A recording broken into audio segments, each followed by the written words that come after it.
Then we're going to do then we're going to talk about what's happening right now in New York with some climate scandals and with Governor Hochul. The climate law, our bills, and fracked gas pipelines here in New York. Then we're going to do a quick poll to hear from you and talk about energy costs and how high utility bills are affecting real people. After that, we're going to get into Energy 101, which is from like the pipeline from source to socket. And then we understand how energy actually gets into our homes and why costs keep rising. We're combining that with a really fun American Sign Language lesson. So we're hoping everyone gets really excited about that. And then we're going to talk about how regular people can participate in utility rate cases because these decisions aren't as inaccessible as they want us to think. And the more of us get involved, the easier it is to take them down and kind of get in their head. And we'll have plenty of time for questions at the end. So make sure you keep in mind any questions. So let me introduce our host for tonight. Tonight's training is hosted by Sane Energy Project, the No North Brooklyn Pipeline Alliance, and the New York State Energy Democracy Alliance. Tonight, my name is Lauren. I said that in the beginning for anyone who missed it. I'm joined by Retta, Charlie, and Kim, and we're going to take you through the information that we have. And this is just the beginning. This Energy 101 tour starts here, but we're one part of a multi-organizational effort across the entire state who will be doing these trainings throughout the year. So if you have any friends, you want them to get involved, you can bring them in on the next one. And plus, we're going to have monthly gatherings and actions for people who want to keep learning and organizing together and getting to know each other. And for folks who really want to take it to the next level, we're building towards a statewide gathering in Albany this December. Because we believe that understanding the system is important, but learning how to influence it together is where we get our power, and that's where we make change happen. So I'm going to hand it over to Kim, who's going to talk about why this political movement matters. Thank you. Thanks, Lauren. Hi, everybody. So we're doing this training, and there's a reason this training feels like particularly urgent right now. So New York State in 2019, New York State passed a climate law called the Climate Leadership and Community Protection Act, or CLCPA. And that was 7 years ago. And this is following an enormous amount of environmental justice work happening across the state of New York. In 2014, we had a ban on fracking, which is a toxic and extractive process of getting gas out of the ground. Natural gas is what the industry likes to call it. And we like to just remind people that the gas that we're using is fracked gas, and this is what's poisoning people's water and the places where extraction takes place. And we also had several denials of fracking infrastructure projects like pipelines and storage facilities across the state prior to passing this climate law. And it was all led by communities organizing together to protect what they love. And in 2019, many of us got together and fought to pass the climate law, and that committed New York to reducing climate pollution and transitioning us away from fossil fuels by law. But the truth is, we are not on track. And by 2030, New York was supposed to reduce greenhouse gas emissions by 40%. And right now we're at about 9%. And so since 2019, when we passed the law, advocates, environmental justice groups, labor partners, researchers, communities, we've all been putting forward ideas, studies, polling, implementation plans, other legislation, and solutions to make sure that we can meet the targets that were passed in our climate law. And we won a few important things. But a lot of that time we've been met with delays, closed doors, patronizing explanations that regular New Yorkers just don't understand, how complicated the energy system is. And meanwhile, communities are paying the price. And, in early 2025, a group of our wonderful partners, including the Sierra Club, We Act for Environmental Justice, Citizen Action New York, and Push Buffalo, they filed a lawsuit against the Governor Kathy Hochul, arguing that the state had failed to properly implement the law. And the judge agreed and ordered her to meet the new legal requirements. So Governor Hochul's response to this was taken from a Trump playbook. And she changed the law to change the deadlines and requirements. So on paper, she was no longer breaking the law but she did that by manipulating like a series of closed-doored negotiations. Even rank and file legislators like our assembly members and state senators, they were shut out of the process. And the public, we were largely shut out too. So yes, we are pissed off. And, at the same time, utility costs are rising, fossil fuel fights are continuing, and many people feel confused about democracy in Albany. Even though this is our money and our climate law that communities fought hard to pass. And when systems become confusing, it gets harder for regular people to keep track of what's happening, especially around climate and energy. And so part of why we're here tonight is to make this feel less mysterious. And because confusing systems tend to benefit powerful institutions. And understanding the system helps us participate in changing it. And so I'm going to pass it over to Charlie now to do a check-in on a collective pulse. Hey everyone, welcome tonight. Thanks for coming. Um, so we could just do a little poll in the chat um, for oh, sorry. Sorry, yeah. Raise your hand. Um, if so, most of us look at our utility bills every month. And what have you noticed in the last 1 or 2 years? Have you noticed your bills go up?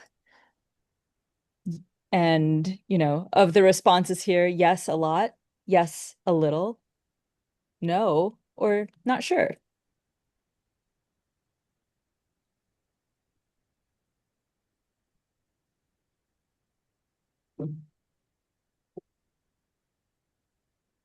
We've got a yes, a not sure, not sure.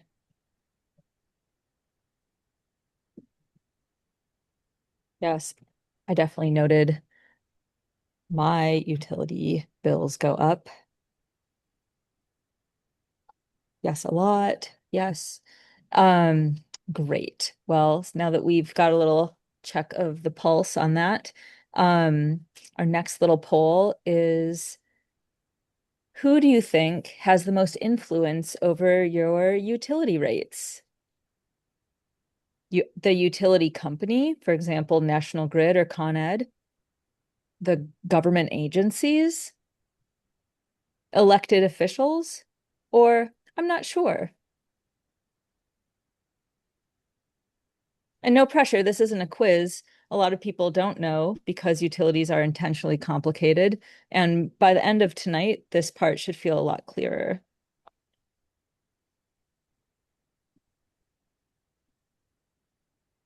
Utilities, PSC, number 1 and 2, that's utilities and government agencies. All right. I'm not going to reveal the answers. You'll just have to wait and see. And then our next slide, poll question number 3, our last question. What do you think we should focus on most to make a healthy energy system? 1, lower utility bills now. 2, stop fossil fuel expansion. 3, invest in clean energy alternatives. 4, more public control over energy decisions. Or 5, all of the above.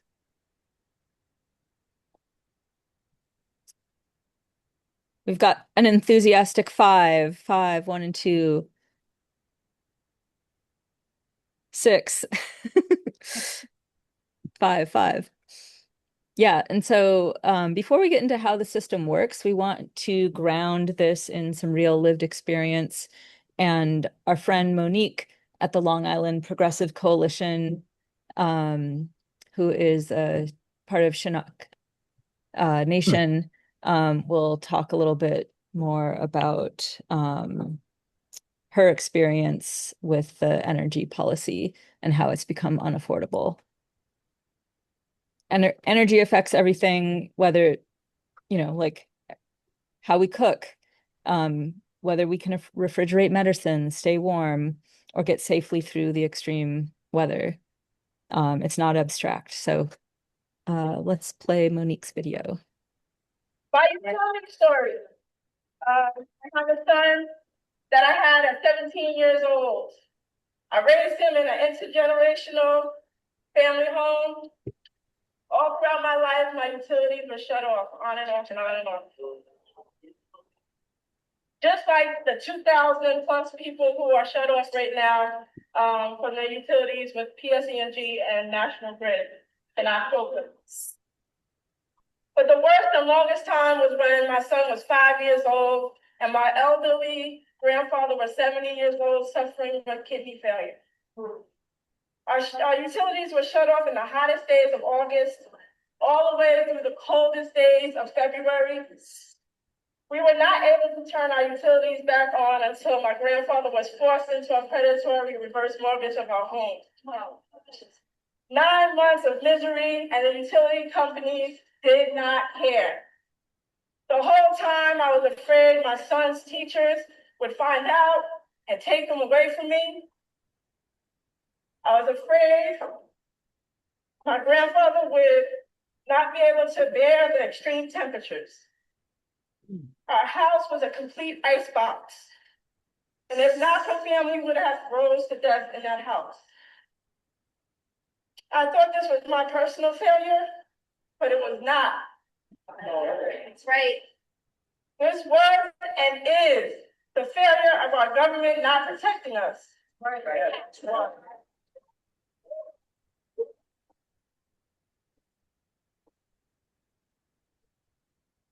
So with my whole heart and soul, I say, Hochul, protect our families from predatory utility rate structure, protect our families from poor indoor air quality.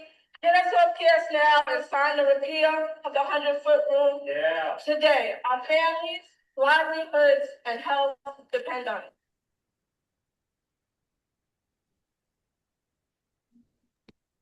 Ooh. So I just want to pause here and say something that's really important. If paying utility bills feels harder than it used to, it's not just an individual problem. A lot of this becomes internalized, but it's really the structure that is responsible for this. Across New York, huge numbers of households are behind on utility bills, as you can see here in the slides. Many people are cutting back on food, medicine, or essentials because they're afraid of shutoffs. Older adults on fixed incomes are struggling and families are struggling. And meanwhile, many utilities are asking for more money to expand infrastructure while CEO pay exponentially rises. So when people feel overwhelmed by energy costs, this isn't about a personal failure. It's about systems. So let's unpack how the energy system actually works. Now we're going to shift to Energy 101 from source to socket. And to help us remember the journey that energy takes, Retta is going to help us learn some simple American Sign Language as a sequence together. Hey, everybody. How are you tonight? Okay, so we're going to get right into it. So you see 6 rectangles that have the basic steps of the energy journey. And I'll do the first ASL, and then maybe you could follow me. So I'll repeat it twice. Okay, so we have extraction. And by the way, it doesn't matter which hand you use. I'm left-handed, so I'm using my left hand, but if you're right-handed, you can use your right hand. Just stay with your dominant hand for the hand that's doing most of the work, okay? All right, so extraction. You take your 2 fingers and can everybody see me? Because I can't see myself, but I guess, let's see, my video is on. Okay, so you dig that stuff out of the ground. Dig that stuff out of the ground. That's extraction. Generation, you take your 2 fists, move them around. That's generation. With transmission, we're going to think of a power line, okay? And we're going to pull that power line and loop it out. So let's do it again. Can see you, but not your hand. Oh dear. How I would about put them this? in front of your face. Yeah. Okay. Should I go back or should I continue? Continue. Okay. So for transmission, for the power line, you pull that power line and you loop it out. So let's do it together. Get the fists together, pull out that power line and loop it out. All right. For distribution, this is the local level of sending energy out. You take your hands and out they go. Out they go. Okay. Now use. Again, two fingers. And you just move them actually clockwise. I like to think of my washing machine when I do this. Round and round. Okay, and waste. Here's waste. Flick it out. Flick it out. Flick it out. Okay, got that? Let me see if I can. So let's talk now about extraction.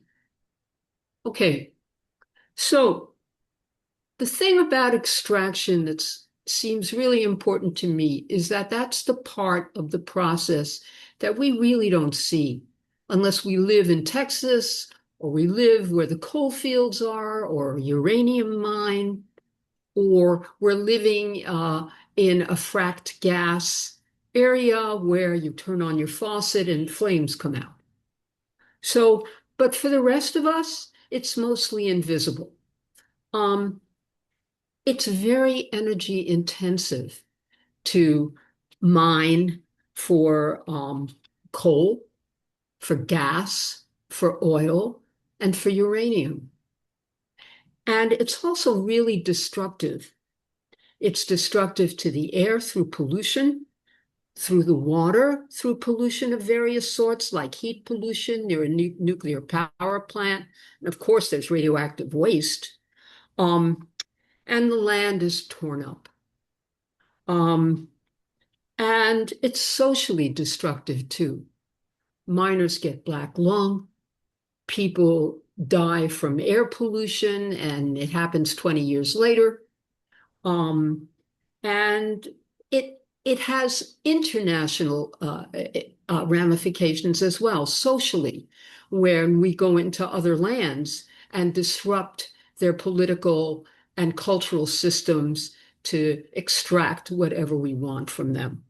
Okay, so let's go on to generation.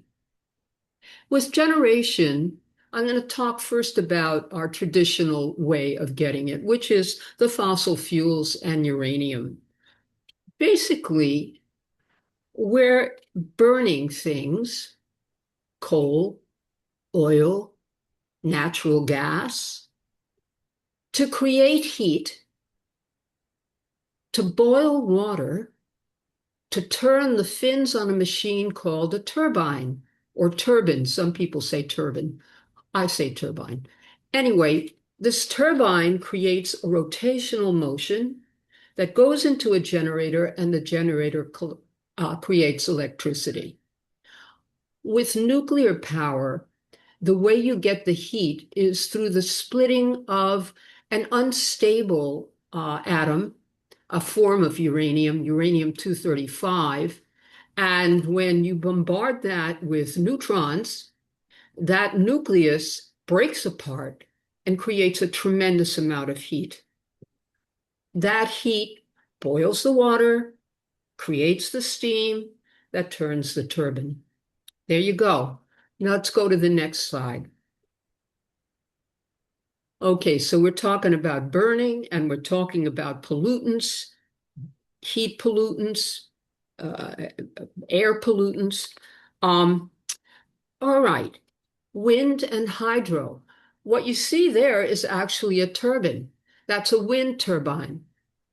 And it uses the force of a fluid, air. A fluid is something that flows. Air and water flow. Also electrons flow, but we'll get to that later. Okay, so you have wind that's given to you.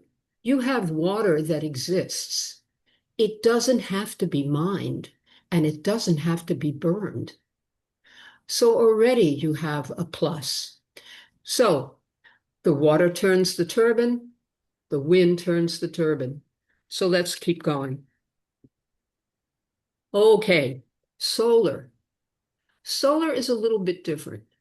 With solar, light, which is a form of energy, hits a photovoltaic, it's a mouthful, photovoltaic cell. That's what those panels are. And a photovoltaic cell has the capacity to take the energy of sunlight, and that sunlight energy makes electrons in the photovoltaic cell move through wires. It actually takes electrons, I think they're mostly silicon, out of those elements that are in the photovoltaic cell and makes them travel as electricity. It actually creates electricity in that cell. That's pretty amazing. Okay, let's go on to the next. Okay, now this is thermal energy, and as you probably know, thermal relates to heat. Therm is heat, like in thermometer. Anyway, underneath the ground, if you dig and you put water through pipes in the ground, you'll be able to take heat from the ground and use it to heat your apartment, to basically heat and cool your apartment. And we know how important that is. The ground has a constant temperature. So unlike some of the other renewable forms, it doesn't fluctuate. It stays at a pretty even temperature. We can also trap heat that's put out by buildings, by all kinds of appliances that we use that generate heat. You know what it's like in New York when you walk down the street in the summer. It is hot. And, if you walk by a subway grating and you feel that heat coming up, that is heat that can be trapped. And it can be distributed on a local level to buildings on your block.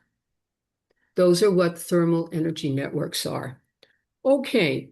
So, and with thermal energy, by the way, there is no burning. It's just the movement of heat. Okay, yeah, let's go to the transmission. All right, so with transmission, once you've created the energy, okay, you have to get it to where people are going to use it. So there's two ways to look at that. One is the long distance transmission, and that's really what we mean when we say transmission. Those are the power lines that you see, and that's also the pipelines. And it's really expensive. These pipelines are expensive to build, and they're also expensive and difficult to maintain. And you've heard about gas leaks, and we hear about power lines coming down when there are storms, and we have more and more extreme weather, so there's more and more storms. It's expensive to build these and to maintain these, and you pay for that in your electricity bill, and Kim will tell you more about that. So this moves energy to the local area. And energy, when it's moved along those pipelines, has to be something called high voltage. Voltage is the force with which the energy moves through, the electrical energy moves through those wires. Okay? And you need high voltage to get that energy through. But if you use high voltage in your home, you'll blow out everything, cause a fire, and have a really big problem. So they have to step down the electricity to use.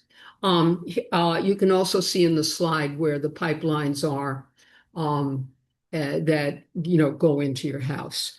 Okay, so let's move on to the next. Okay. One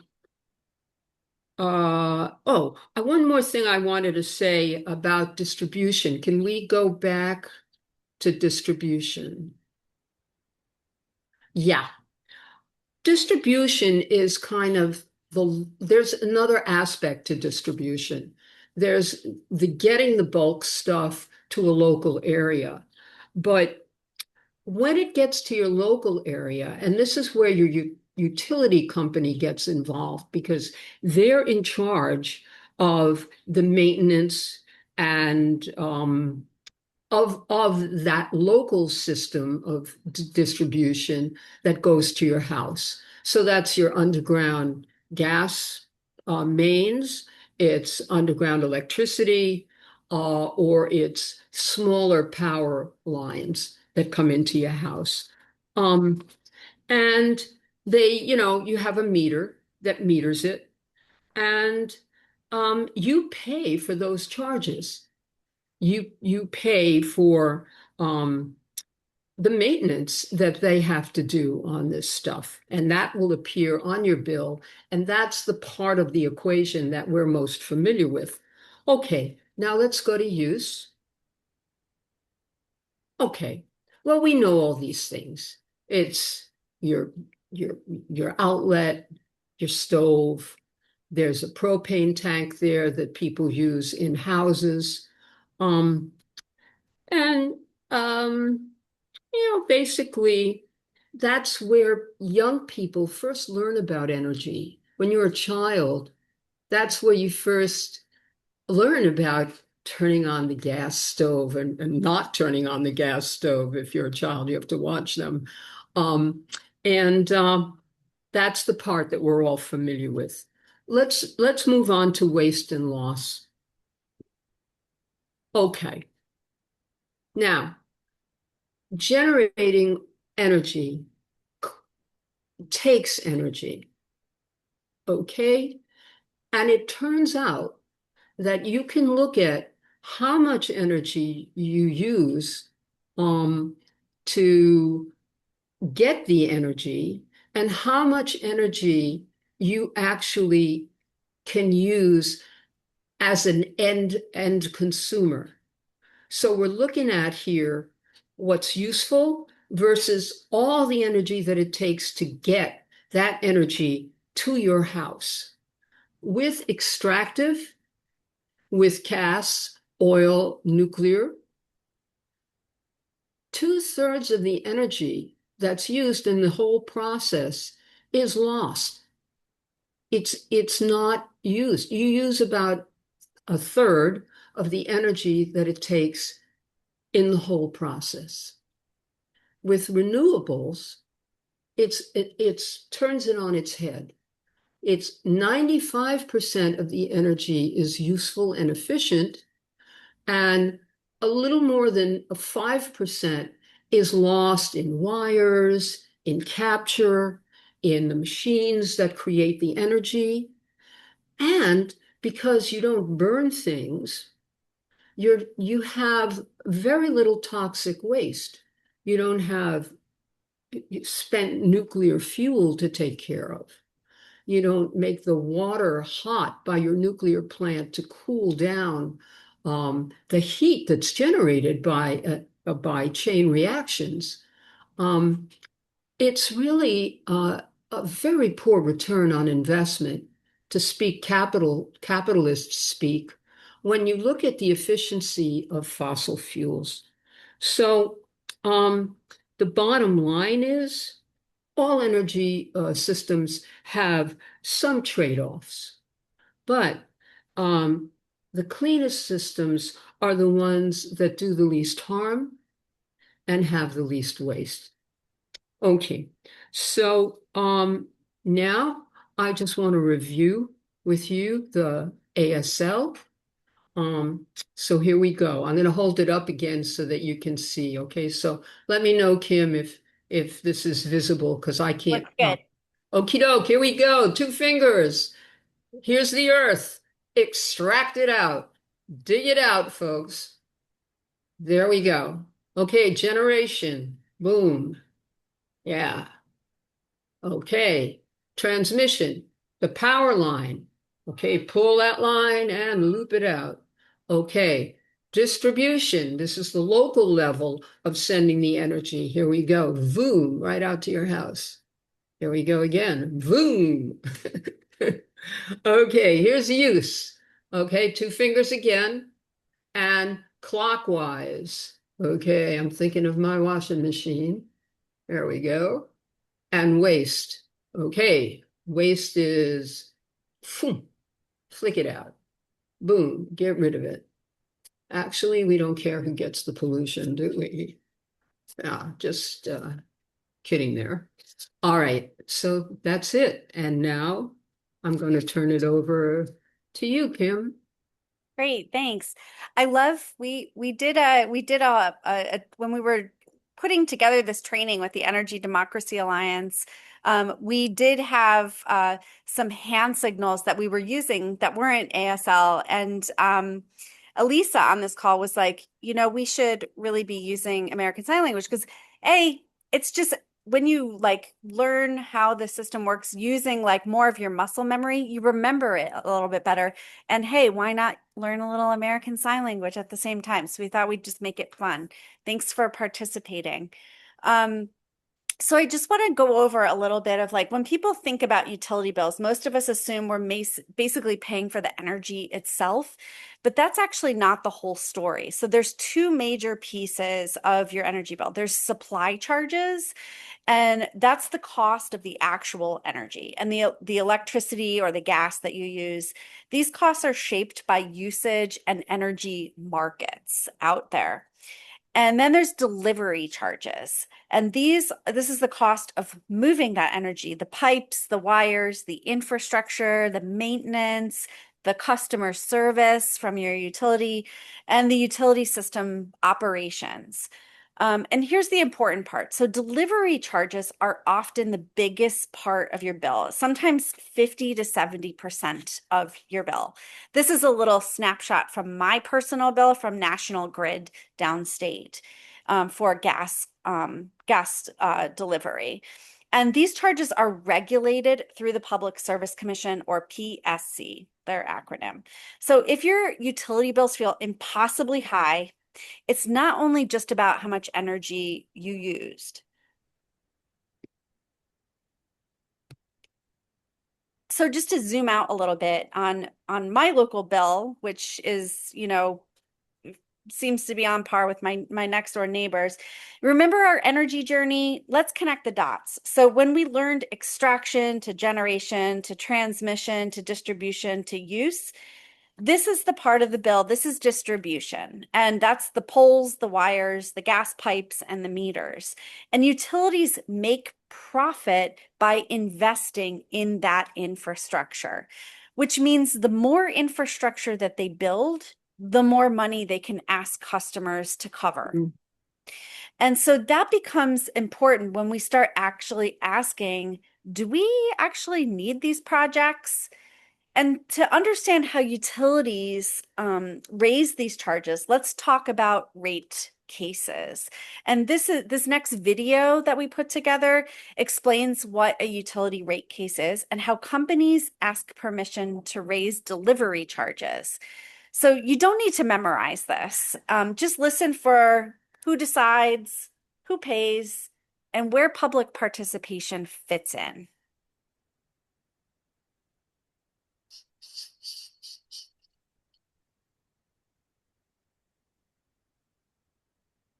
In the 1800s, New York City used to light its streets with gas lanterns.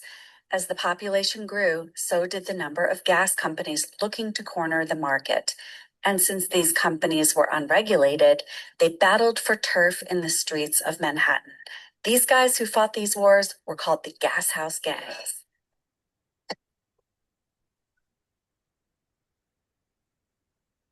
The invention of the incandescent bulb in 1879, which marked the dawn of the electric era, changed everything.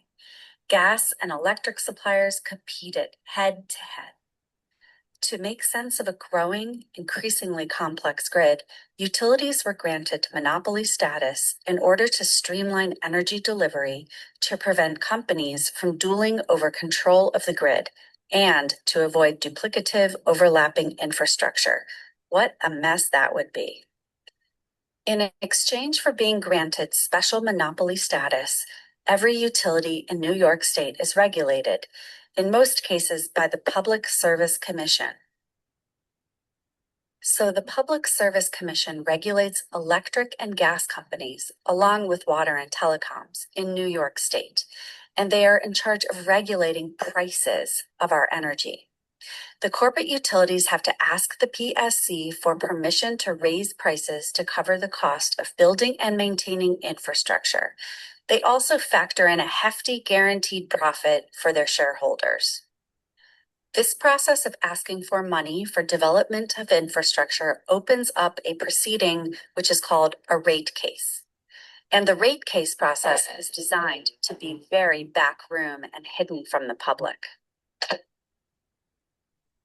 Right now in New York State, some corporate utilities are asking to expand fossil fuel infrastructure without considering renewable alternatives and make us, the customers, pay for it. Given our climate goals in New York State and climate goals globally to reduce greenhouse gas emissions, this makes no sense. These are big corporations looking to do business as usual when our planet cries out for a rapid transition to renewable energy. Visit saneenergy.org/utilities to get active in keeping fossil fuels in the ground. Okay, so we're going to talk a little bit about manufactured dependence and manufactured confusion now. So national grid strikes again, or sometimes we like to call them national greed. And this is where we introduce an idea called manufactured dependence. And I just added onto it manufactured confusion because utilities often tell us we need more gas, more pipelines, more infrastructure, more expansion. However, we know that utilities make money through infrastructure investment. So there's an incentive for them to build more, even when cleaner or cheaper alternatives exist.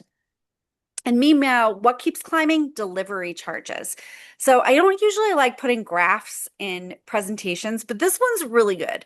So it shows you, if you look at the blue, how delivery charges have increased over the years from 2016 to 2025. The red part is the supply charge, or the supply for the actual energy that you use. And that's relatively stayed pretty much the same. And the green part, that is the renewable energy credit that goes on to that's the renewable energy charge that goes onto your bill, called a systems benefit charge. And that is exactly what Governor Hochul was saying is the problem for increased bills is renewable energy. But as we can see, it is not the renewable energy, it is the gas infrastructure that is what's really driving people's bills up. So, right now, National Grid, they just recently had a rate increase on April 1st, due to a previous rate case, 3 consecutive years of rate increases. And people can't afford this right now, and they were slated to return at the end of April to ask for another rate increase for the next 3 years. For years 2027 through 2030. And, we know that the steepest costs are the distribution costs. This is the very thing that we just talked about, the infrastructure on the bill. And, people are really struggling and utilities are still asking for more. And so it's kind of like, what the heck, National Grid, you're going to give us a rate hike and then you're going to come back and ask for another rate hike. There's a lot going on here too. So we also know that in the rate hike that they were about to propose in April, they were going to ask to recover costs for infrastructure that supports the Williams NESE pipeline.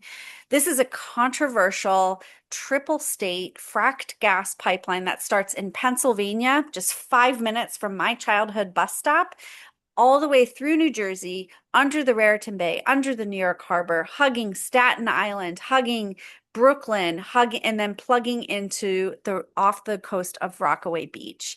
And we defeated that pipeline in the years 2018, 2019, and 2020. Our New York State DEC said no to that pipeline 3 times because of our awesome organizing. And we knew that this was going to poison our water. And that's why the DEC denied the permit for it.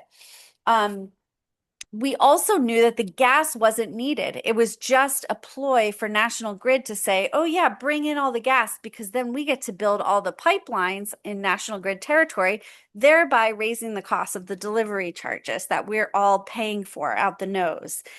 And so we were very happy, just to give you, we celebrated in 2020 that we defeated the Williams pipeline once and for all.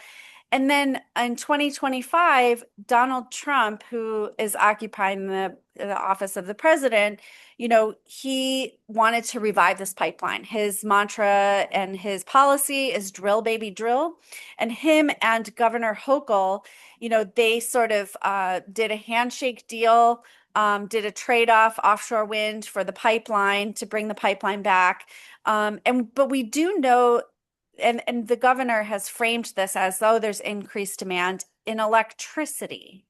So they're asking gas customers who are using gas to heat their homes or cook their food, which we can definitely get off of. They're asking them to pay for electricity supply for the growing demand of AI data centers. This is absolutely outrageous. There's several lawsuits that have been filed against the DEC and Governor Hochul's state agencies for this terrible decision that she has made. And so all hope is not lost. We still have a couple of chances to win these lawsuits. And this is how manufactured dependence works. These companies working together behind closed doors with very powerful politicians tend to make decisions that go against democratic decision making, go against community organizing. And so we were really up in arms about this. And what National Grid recently did was said, okay, we're going to not call for a rate increase. We're going to call for a rate freeze. And that just happened 2 weeks ago. Like, this is all brand spanking new information. And when we looked at what they filed for a rate freeze, what they did was sent out emails to their customer base saying, we really care about the fact that you're struggling financially, and we're going to freeze rates, and we're not going to ask for a rate increase. But we also do know that asking for a rate increase during an election year while Governor Hochul is running for the governor is not a good look for her. So we are only speculating that we believe that there has something to do with the election, not wanting to have rate increases on the tips of people's tongues during the election season. So what National Grid has done is said, we're going to freeze the rates, and they're going to come back in early 2027 and ask for a rate increase. Very convenient after the elections. What we looked at is, while the rate freeze might appear to be, advantageous, like good for us, in the short term, it raises very serious questions because National Grid's in their filing has said that they want to continue building infrastructure without any oversight whatsoever. And then when they come back in 2027, they'll ask to recover those costs through higher delivery charges. Therefore, like, trying to do all of this behind closed doors. So we are fighting back, and we'll have an action step for you to take action. And I just want to say, like, through taking action at the Public Service Commission, we have won before. This is the Greenpoint LNG facility in North Brooklyn. It is the largest fossil fuel facility in the entire state of New York. It sits on 120 acres of land. And this is one of my favorite examples of why participation matters. So in previous rate cases, our organizing helped to stop 2 fracked gas vaporizers at this facility, an LNG trucking facility, a trucking facility that they wanted to build here, and we put a stop to. We stopped the North Brooklyn pipeline, the final phase of the North Brooklyn pipeline that was leading to this facility. And, because communities, elected officials, organizers, community boards, and everyone worked together to prove that these projects weren't necessary. So from local community boards all the way to Congress, Nydia Velasquez, Chuck Schumer were out in the streets with us at press conferences right at this very facility. The utility said that expansion was inevitable, and we proved that it wasn't. And the long term, we want this 120-acre facility to be shut down. We want this land to be remediated, rewilded, and for something that will actually serve the community, the ecosystem, and our future generations, and be an example of what we can do across the entire state of New York. So I'm going to pass it back to Lauren now to talk about a little bit about what we're dealing with here, and then we'll do some take action, and then we'll call it a night. Thanks, Kim. So I think it's important when we're talking about National Grid as this utility that we really talk about what they are. And that's why we like to call it National Greed and not National Grid, because sometimes we feel like utilities get framed like they're out here, they're like a struggling neighborhood service provider. And we shouldn't be fooled with that because National Grid is a massive multinational corporation that's based in the UK and whose CEO gets paid millions of dollars a year to increase shareholder value. Like, end of story. This is not a small local business that's trying to get by. They have a vested interest in keeping us hooked on fracked gas and actually expanding their operations to lock in fracked gas dependency in New York for years to come and even expand east. I mean, that's a whole other issue, but let's talk about New York. So that's why when people are choosing between paying bills and buying groceries, it's worth asking questions about executive compensation and corporate priorities. And when we talk about affordability, we also have to talk about power. If you could, oh, and here's a good graphic here. The National Grid CEOs make $4,300 per hour. And they're not even based here. They're based all the way in the United Kingdom, so that money isn't even staying locally. Oh, there's me. There's me on a site because I actually work as an environmental engineer professionally. I have about 5 years experience working both here and in Connecticut, remediating some of the most contaminated sites in the city, and there are plenty. I've seen many spaces turn from these highly toxic chemical like cesspools into affordable homes and spaces where people can now occupy and enjoy. We have the power to build the world that we want to see, even on this land. For example, the 120 acres in Greenpoint that used to be an oil refinery, petrochemical plant, fertilizer and glue factory, coal yard, like this land that has been through so much. We have the technology. I am a great example of that. We have the technology and we have the ability to remediate this soil as long as there is a incentive, as long as there is funding, which um, which for corporations to move need the incentive. Um, and basically, what I'm trying to like National Grid is not going to remediate this site out of the goodness of their heart. And frankly, they don't care if New York residents are being polluted. This isn't even their community. But if you look at, for example, I spent 3 years in the Gowanus Canal, which is the pungent Gowanus Canal. If you've been over there recently, you'll see blocks of affordable housing, you'll see parks and businesses thriving. And it took a lot of effort and it took a lot of money, but that is a space that people can now enjoy that has been taken back from this industry and that now New Yorkers are able to live in and live safely in. Next slide. Right. So I just want to end where we began. Systems are designed, which means they can be changed. In construction, one of my favorite quotes that we say is that anything that can be built can be unbuilt and rebuilt. And that is never more true, I think, than when in this issue. A fact I like to cite is that the same workers and unions that install fracked gas pipelines are skilled to install thermal energy networks, which is a renewable energy system. And regular people have more influence than we're told. Our goal is to get public comments on this issue, and that's because public pressure matters. In the past, we've stopped pipelines, we've stopped LNG expansion, and we've changed rate cases, and we can do it again.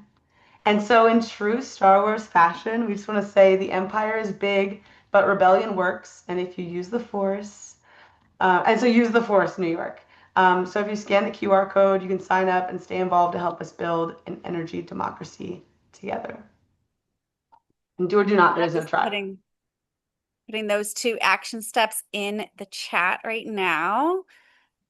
So we're collecting comments to tell the Public Service Commission not to allow National Grid to just blindly build an extreme amount of fossil fuel infrastructure this year while they're hiding behind a rate freeze to look like good guys. We know what they're up to. And we want to, the more comments we get, the more the public service commissioners will know that they're exposed and that they have to make the right decision. And remember, we have won things there by being active in the different sections of their, what they call a docket. And then I'm also going to add another action step about the Solar Up Now New York Act, the Sunny Act. It just passed. This is just a positive step to take. So, we passed a piece of legislation. It passed unanimously in the Senate, and it also passed the New York State Assembly. And now the one thing left to do is for the governor to sign the bill into law. And so we want to flood her inbox with tons of messages to support the Sunny Act and to sign the bill into law. I left her main switchboard number. I think if you dial it, you're gonna hear like welcome to Governor Hochul's office. You can hit 2 just to leave a message and leave your zip code, and they will log the amount of calls that are taken. Sometimes if you get an operator, they're always very nice, and just let them know that you're calling to, use the same script. I'm calling to urge the governor to sign the Sunny Act. And then they say, thank you very much. We'll pass the message on. Can I have your zip code? And you give your zip code, and that's it. It takes really less than 60 seconds.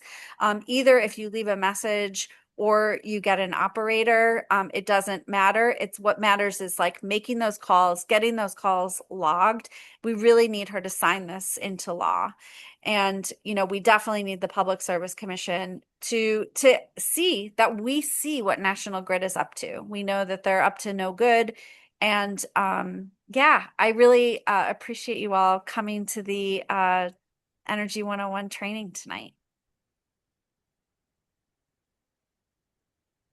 And just want to open it up if anyone has questions, want to share stories, anything like that. We have a few minutes left. We're actually at 8 o'clock. So if anyone has a burning question, please put it in the chat, and we'll do our best. And you can also email us. We'll send out a follow-up email to this with the recording of this training. And you can always email us, come to our future events. We'll definitely make sure to stay in touch with you. But I can stay on for a few minutes if folks have questions or want to chat.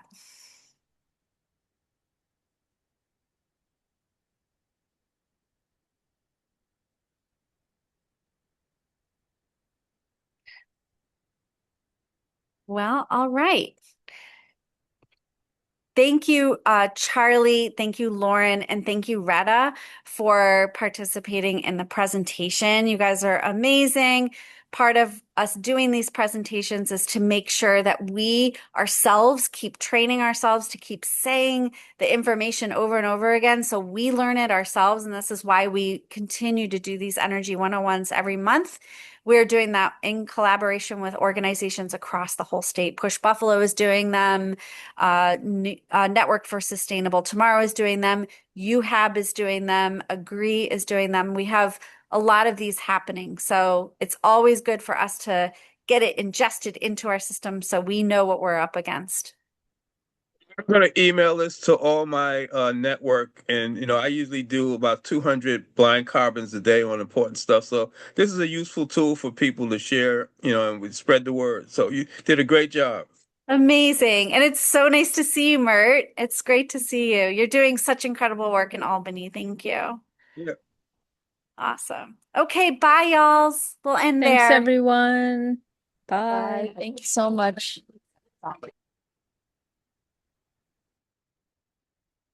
Stop the recording.